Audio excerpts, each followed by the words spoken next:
भारतीय कांग्रेस कमेटी की हमारी अध्यक्षा आदरणीय सोनिया गांधी जी का, हमारे नेता आदरणीय राहुल गांधी जी का, आदरणीय के.सी. वेणुगोपाल जी का, अविनाश पांडे जी का, माननीय मुख्यमंत्री जी का, आदरणीय सुरजेवाला जी का, तमाम नेताओं का आभार प्रकट करना चाहता हूं कि उन्होंने मुझे ये जिम्मेदारी दी है। मैं इस मौके पर मेरे मीडिया के साथियों का भी धन्यवाद करना चाहूँगा कि जिस प्रकार से पिछले 5 साल में भारतीय जनता पार्टी की सरकार चली और जो भ्रष्टाचार हुआ उसमें हमने राजस्थान की विधानसभा में जो आवाज़ राजस्थान के जनता की ओर से उठाई, उसको गांव ढाणी में पहुंचाने में हमारी सबकी ईमानदारी से मदद की। इसके लिए भी मैं इस मौके पर पहली बार बोल रहा हूं, तो मीडिया के बंधुओं का भी धन्यवाद देना चाहता हूं। मैं ज़्यादा लंबी चौड़ी बात नहीं करता। आदरणीय सुरजेवाला जी ने बहुत साफ और स्पष्ट शब्दों में ये बता दिया है कि जिस प्रकार से चुनी हुई सरकार को गिराने के लिए जो षड्यंत्र, सत्ता के लालची लोग, भ्रष्टाचार के आकंठ में डूबे हुए भारतीय जनता पार्टी के नेता जो कर रहे थे, वो निश्चित रूप से जनता के सामने आ गया है।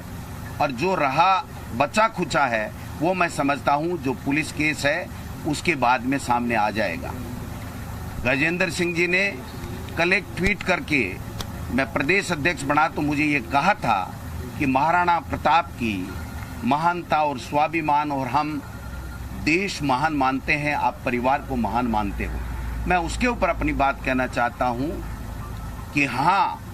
मैं उस परिवार को महान मानता हूँ जिसने इस देश की एकता और अखंडता के लिए इंदिरा जी शहीद हो गई, राजीव जी शहीद हो गए। उस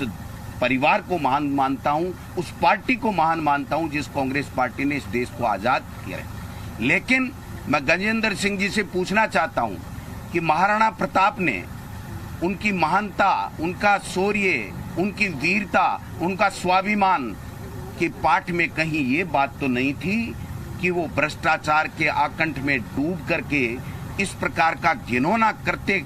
करके लोकतंत्र से चुनी हुई सरकार को उखाड़ने के लिए करेंगे। गजेंद्र सिंह जी को और राजस्थान की जनता ने मोदी जी की सरकार को इसलिए भेजा था कि राजस्थान में जो पानी की कमी है, प्यासे लोगों की आप प्यास बुझाइए, पानी दीजिए, लेकिन वो पानी की गंगा नहीं ला करके भ्रष्टाचार की गंगा ला करके चुनी हुई सरकार को और लोकतंत्र को खत्म करना चाहते हैं। उनमें अगर थोड़ी बहुत भी नैतिकता बची है तो वो इस्तीफा दें और तुरंत प्रभाव से मोदी जी महाराष्ट्र में एक लोकतांत्रिक तरीके से भी चुनी सरकार,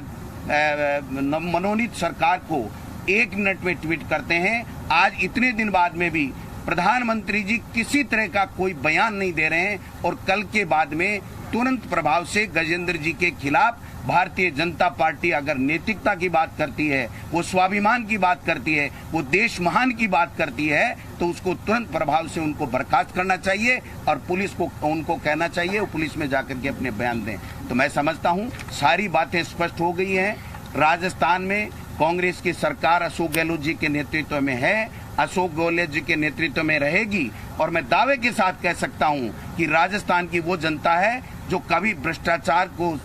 स्वीकार नहीं करती है। वो अशोक गहलोत जी और हमारी यूपीए सरकार में जिस प्रकार से लोक कल्याणकारी योजनाएं आई थी और जो काम हुए थे उसको पहचान चुकी है और पुनः 2023 में कांग्रेस की सरकार राजस्थान की जनता बनाएगी, ये मैं दावे के साथ कह सकता हूं। आप सबका